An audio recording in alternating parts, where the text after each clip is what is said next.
வணக்கம் சார். வணக்கம் Simon sir. ரொம்ப நாளாக எல்லாருமே எதிர்பார்த்துக்கிட்டு இருந்த விஜய் அவர்களுடைய கடைசி படத்தோட ட்ரெய்லர் இன்னைக்கு ரிலீஸ் ஆயிருக்கு. பார்த்தீங்களா சார்? எப்படி இருந்தது? உண்மையில இந்த ட்ரெய்லருக்காக தான் அத்தனை பேரும் வெயிட் பண்ணிட்டு இருந்தாங்க. அத்தனை பேரும் வெயிட் பண்ணுறதுக்கான காரணம் ஒருத்தர் வெயிட் பண்ணது விஜய் ரசிகர்கள். இன்னொரு தரப்புன்னா இது என்ன படம், என்ன கதை, தொடர்ச்சியாக வந்துக்கிட்டே இருக்குதேப்பா இதில்.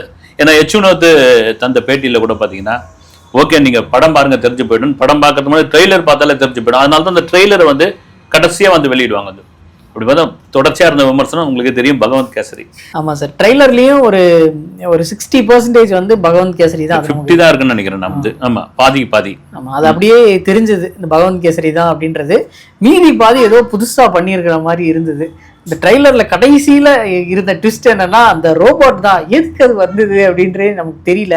இது எந்த மாதிரி சார் பண்ணி வச்சிருக்காங்க? உண்மையில இது முழுக்க என்னை பொறுத்த வரைக்கும் பார்த்தீங்கன்னா, விஜயோடைய ஒரு அரசியல் பயணத்திற்கான ஒரு முக்கியமான படம்னு நான் திரும்ப சொன்னதுக்கான காரணம் அதுதான். நீங்கள் வெறுமனே ஒரு அரசியல் படத்தை எடுத்துட முடியாது. அது எடுத்தால் நல்லாவும் இருக்காது. அதில் ஒரு சென்டிமெண்ட்டு, அதில் ஒரு பெண்களுக்கான ஒரு விஷயம், அதில் ஒரு ஆக்ஷனு, அதில் ஒரு எமோஷனல் ட்ராமா, இதெல்லாம் கொண்டு ஒரு முக்கியமான சமம். படம் தொடங்கினது, அதாவது ட்ரெய்லர் தொடங்கினதுலேருந்து முடிகிற வரைக்கும் பார்த்தீங்கன்னா ஒரே அரசியல் பஞ்ச் டைலாக்காக அடிச்சிருக்காங்க. ஒரு முடிவோடு தான் அந்த படத்தை இறங்கி பண்ணியிருக்கான்னு தெரியுது. நீங்கள் சொன்ன மாதிரி எனக்கு தெரிஞ்ச முதல் பாதி வரைக்கும் ஒரு கதையை கொண்டு போகிறதுன்னு இல்லைங்களா, இது எது மாதிரியான ஒரு கதையாக போயிட்டு இருக்கு, அதன் பிறகு என்னவா மாறப்போகுதுன்னு ஒரு ஓப்பனிங்கே பிரமாதமாக கலைக்கிறேன். பொதுவாக இந்த மாதிரி மாஸ் ஹீரோக்கள் படத்தில் ஒரு ஓப்பனிங் அடிச்சுன்னு இருக்குவாங்க. எனக்கு பார்த்தீங்கன்னா கேஜிஎஃப்லேருந்து இது ஆரம்பிச்சது. கேஜிஎஃப் ட்ரெய்லர் பார்த்த மாதிரி இருந்தது. பெருசு யாருன்னு பார்த்து சொல்லு அப்படின் போது அவர் அந்த கண்ணாடி வச்சு அப்படி பார்ப்பாரு. பார்த்துட்ட உடனே தளபதி வெற்றி கொண்டான் அப்படின்ற ஒரு தலைப்பு இருக்கும். இதில் தேட்டரில் எப்படி இருக்கும் பாருங்க, விசில் இவனை எதுவும் தொட்டில்லையே நீங்கள் அப்படின்ற காட்சி. ஏன்னா சம்பவம் பண்ணுறவொன்னே தான் கேள்விப்பட்டிருப்பீங்க. ஆனால் சம்பவத்தில் ரெக்கார்ட் பண்ணவொடனே நீங்கள் பார்த்துக்கணும், ஸ்லேஸ் பண்ணிடுவாப்ல அப்படின்ற இடம் தான் ரைட். இது ஒரு மாஸ் ஹீரோவுக்கான ஒரு விஷயம் தான். ஒரு போலீஸ் ஆஃபீஸராக விஜய் நடிக்கிறாரு. அவருக்குள்ள ஒரு பின்னணியில் ஒரு குழந்தை, ஒரு சென்டிமெண்ட். அதன் பிறகு ஒரு பாபி தேவலுடைய ஒரு கேரக்டர் ஒன்று ஓப்பன் ஆகுது. ஓப்பன் ஆகுனே 30 நாளுக்குள்ள இந்தியாவே காலுக்கு கொண்டு வர மாதிரி ஒரு சம்பவத்தை பண்றேன்னு சொல்லும் பொழுது ஓகே, கதையை வேற மாதிரி மாறுது. எல்லாரும் ஒரு ஆச்சரியப்படுறாங்க. நாசர்லேருந்து பிரியாமணிலேருந்து அத்தனை பேர் இது பண்றாங்க. சுனில வேற காமிக்கிறாங்க. அப்போ என்னவா இருக்கும் அப்படின்னு மாதிரி வேற ஒரு ஜானர். ஏதோ ஒரு பிரச்சனை, அந்த பிரச்சனையை இது மாதிரி தளபதி வெற்றி கொண்டான்னு தான் போய் அதை திருக்க போகிறார் அப்படின்னு சினிமாவுக்கான இதில் 1000 விமர்சனம் பண்ணலாம், இது பண்ணலாம். அதெல்லாம் தாண்டி ஒரு பக்கா கமர்ஷியல் படம், ஒரு மாஸ் படம் இப்படி தான் இருக்கணும் அப்படின்றதுக்காக 9ஆம் தேதி ஒரு பெரும் விருந்துக்கான ஒரு சோறு பதம் அப்படின்னு கூட இந்த ட்ரெய்லர் நம்ம சொல்லலாம். சார், ட்ரெய்லரில் எடுத்துக்கிட்டோம்னா நிறைய விஷயங்கள் பஞ்சா போட்டு அடிச்சிருக்காங்க. இது என்னையா ட்ரெய்லர் ஃபுல்லாகவே பஞ்சாவே இருக்குது, இல்லை பஞ்சில் தான் ட்ரெய்லர் இருக்கா அப்படின்ற மாதிரி பயங்கரமான பஞ்ச் எல்லா இடத்துலையுமே. அதுலேயும் முக்கியமாக சொல்லணும்னா அந்த ஐ எம் வெயிட்டிங் கேள்விப்பட்டிருக்கோம். இந்த ஐ எம் கம்மிங் பயங்கரமா இருந்தது. அந்த விஷயம் பாஸ் விட்டு ஐ எம் அப்படின்ட்டு ஐ எம் கம்மிங் அப்படின்னு சொல்றது தான் அதான் உன்னை காலி பண்ணிடுவேன், அசிங்கப்படுத்திடுவேன் அப்படின்னு சொல்றவங்கலாம் திரும்பி போயிடு, நான் இனிமேல் திரும்பி போற மாதிரி ஐடியா இல்லை அப்படின்றதுக்கான ஒரு விஷயம். என்ன காரணம், இதான் கடைசி படம்னு சொல்லிட்டு 2027 நவம்பர்ல நடிக்க வந்துடுவார். 2026 டிசம்பர்ல அடுத்த படத்துக்கு கதை கேட்டாரு இப்படின்னு சொல்ற விஷயங்கள். இதெல்லாம் தாண்டி வில்லன் பேசுகிற அந்த விஷயம் இவனை உயிர் தெழ முடியாத அளவுக்கு உயரத்துல சிலுவையில அறையண்டா. இல்ல மக்கள் எல்லாம் கவனிச்சுக்கிட்டு இருக்காங்க. இப்ப கொலை பண்ணோம்னா அவன் கடவுள் ஆயிடுவான் அப்படின்னு. ஆமா, எல்லாம் கவனிச்சுக்கிட்டு இருக்காங்க. இப்போ எல்லாம் என்னன்னா இது எல்லாம் பிளான் பண்ணி இதுக்காக எழுதுனது தான். நீங்க எனக்கு விஜயகாந்த் கூட அரசியல் வரதுக்கு முன்னாடி அவருடைய படங்கள்லாம் கூட ராஜ்யம் மாதிரி படங்கள், இன்னொரு படங்கள் கூட. ஆனா இவ்வளவு அளவுக்கு ஒரு பஞ்சு, இவ்வளவு அளவுக்கு ஒரு வெறித்தனமான இல்லை. அவரு விஜயகாந்த் வரும்போது இந்த எதிர்ப்புலாம் கூட கிடையாது. விஜய் சரி வரட்டங்க அப்படின்ற மாதிரி இருந்தது. அதை தாண்டி ஒரு 50-60 மடங்கு விஜய் வந்த எதிர்ப்பு தான். ஏன்னா ஒரு எக்ஸ் வலைதளத்தில் ஆரம்பிக்கப்பட்ட கட்சி, ஒரு நடிகர், ஒரு பவுடர் பூசினவர், டைலாகை ஏதோ எழுதி கொடுத்ததை படிக்கிறவர், இவர் என்ன பண்ணிட போறாரு அப்படின்ற ஒரு விஷயம் இந்த 2-2.5 வருஷத்துல இன்னைக்கு கூட்டணி கட்சியெல்லாம் பேசுற அளவுக்கு ஆகிப்போச்சு அப்படின் போது அது எரிச்சல் உண்டாக்கக்கூடிய விஷயம்தான். ஒரு சம்பவம் நடந்தது கரூர்ல. அதன் பிறகு எங்கேயும் பேச முடியாத அளவுக்கு ஆகிப்போச்சு. இதெல்லாம் சேர்த்து தான் ஒட்டுமொத்தமாக பதிலடி கொடுக்குற மாதிரி இந்த படம் இருக்கும்னு நான் நினைக்கிறேன். சார், இந்த பகவந்த் கேசரி அதோட ரீமேக் அப்படின்னு சொல்கிறதுக்கான காரணம் ஃபஸ்ட்டு ஒரு 50% நீங்கள் சொன்ன மாதிரி அப்படியே எக்ஸாக்டாக அதே தான் பண்ணியிருக்காங்க. எந்த சேஞ்சஸும் பண்ணாமல். இது எப்படி sir, first half Bhagwant kesari மாதிரி செகண்ட் ஹாஃபில் வேறு மாதிரி மாறுமா, இல்லை இது எப்படி மிக்ஸ் பண்ணி பண்ண போகிறாங்களா, இது ஒண்ணுமே புரிய இல்ல மாட்டேங்குது. நமக்கு தெரிஞ்சு பாத்தீங்கன்னா நம்ம முழுக்க நம்ம சேனல்ல கூட ஆரம்பத்துல இருந்து பேசியிருந்தோம், இது முழுக்க பகவந்த் கேசரியா இருக்காதுங்க அப்படின்னு. ஏன்னா அது ஒரு பக்கா கமர்ஷியல் படம், அதை எப்படி ஏத்துப்பாங்கன்னு. இன்னொரு விஷயம் என்னன்னா, இந்த ட்ரெய்லரை பார்த்த பிறகுதான் ஆந்திராவில் தெலுங்கானாவில் படத்தை அநேகமா வந்து தியேட்டர் போடுவாங்கன்னு நினைக்கிறேன். ஏன்னா அவங்க தரப்புல என்ன சொன்னதுன்னா, இது முழுக்க பகவந்த் கேசரி படமா இருந்ததுன்னா எப்படிங்க ஆடியன்ஸ் ஏற்கனவே பார்த்துட்டாங்க, திரும்ப எப்படியும் உட்காந்து அதை தமிழ்ல பேசுறத பார்ப்பாங்க, அதை தெலுங்குல டப்பிங்ல எப்படி பார்ப்பாங்க அப்படின்லாம் சொல்லிட்டு இருந்தாங்க. இது நீங்க சொல்ற மாதிரி ஒரு பாதி கொண்டு வந்துட்டாங்க. ஒரு சென்டிமெண்ட் சம்பந்தப்பட்ட ஒரு அப்பா மகள் சம்பந்தப்பட்ட ஒரு கதை வேணும்னு கொண்டு வந்துட்டாங்க. மீதி பாதி வேற ஒரு ஜானர்ல போது இன்டர்கட்டா சில ஷாட்லாம் கூட எடுத்துன்னு வந்து சேர்ப்பாங்க. ஆனால் முழுக்க சில ஷாட்லாம் அந்த இதுவெல்லாம் உடைச்சிட்டு உள்ள இருந்து வரா மாதிரி இதெல்லாம் அப்படியே எடுத்திருக்காங்க. வந்து கொஞ்சம் ஷாட்ஸ் வந்து எக்ஸாக்டா அப்படியே தான் இருக்கிற மாதிரி இருக்கு. அந்த ஜெயில் ஃபைட்ஸ், அப்புறம் அந்த என் பொண்ணை யாரு தூக்கிட்டு வர சொன்னான்னு கேக்குறது, அது எல்லாமே எக்ஸாக்டா பகவந்த் கேசரி அப்படியே எடுத்திருக்காங்க. இதுக்காக தான் ரைட்ஸ் வந்து வாங்கினாங்களா? 4 கோடி ரூபாய் கொடுத்து வாங்கினதுக்காக தான். ஃபுல்லா வாங்கிட்டு அதுல இருந்து இவங்க அடிஷன் மாதிரி ஏதோ பண்ணிக்கிட்டாங்க. நான் கூட என்ன நினைச்சேன்னா, ஏதோ 2-3 சீன் ஒரு ஏதோ கூட சொல்லிட்டு இருந்தாங்க, ஏதோ ஒரு மகளுக்கு வந்து குட் டச் பேட் டச் சொல்லி தருவாரு, அதுக்காக தான் இவங்க வாங்கியிருக்காங்கன்னு. ஏறக்குறைய ஒரு பாதி படத்தை யூஸ் பண்ணிருக்காங்கன்னா வாங்குறது தான் சரியா இருக்கும், வாங்கிட்டாங்க. அது தாண்டி அதே எடுக்க மாட்டாங்கன்னு நம்ம திரும்ப சொன்னது காரணம் இதுதான். வந்து இது நமக்கே தெரியும் போது விஜய்க்கு தெரியாதா, வினோத்துக்கு தெரியாதா, ப்ரொடியூசருக்கு தெரியாதா? இது வந்து ஒரு பக்கா மாஸ் படமா இருக்கும். 2026 இது வந்துடுச்சு. இன்னும் 2026 சொல்லியிருக்கோம், வந்துடுச்சு. ஆமா, அதுக்கான எலெக்ஷனுக்கு ஒரு பேசும் பொருளா இந்த படம் இருக்கும். குறிப்பா இந்த படத்தில் இருக்கிற வசனங்களை தேர்தல் பிரச்சாரத்துக்கு பயன்படுத்தக்கூடிய அளவுக்கு யாரு தொண்டர்கள் ரசிகர்கள் பயன்படுத்தக்கூடிய அளவுக்கு இதுல வந்து ரொம்ப ஸ்ட்ராங்கா வச்சிருக்காங்க. ட்ரெய்லர் முடியும் போது கடைசியில வந்து சாட்டையை எடுத்துக்கிட்டு அவர் அடிக்கிற சீன் வந்து அப்பதான் வருது. அதுல வந்து பயங்கரமான ஒரு பொலிட்டிக்கல் டைலாக் வந்து பேசுறாரு.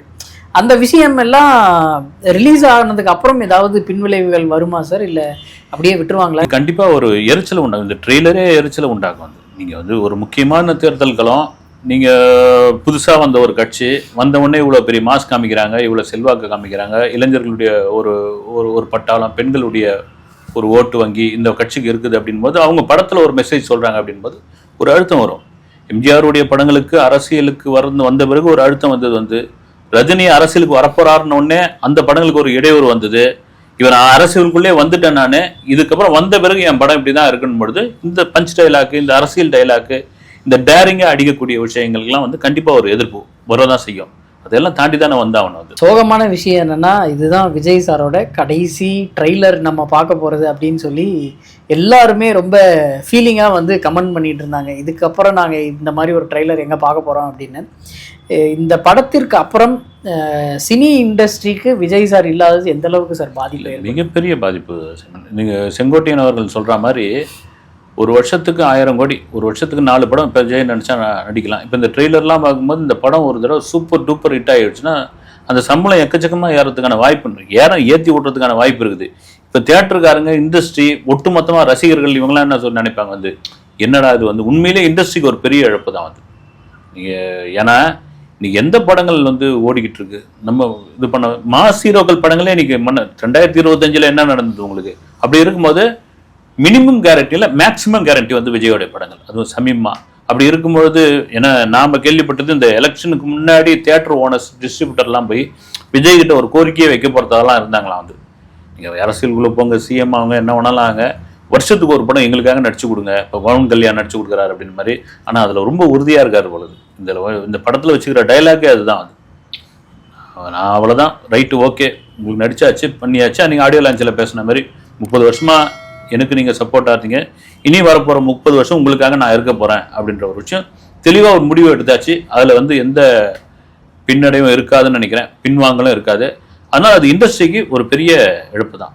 சார், ட்ரெய்லர் ரிலீஸ் ஆகிடுச்சு 3ஆம் தேதி, இன்னொரு 6 நாள் தான் இருக்குது படம் ரிலீஸ் ஆகிறதுக்கு.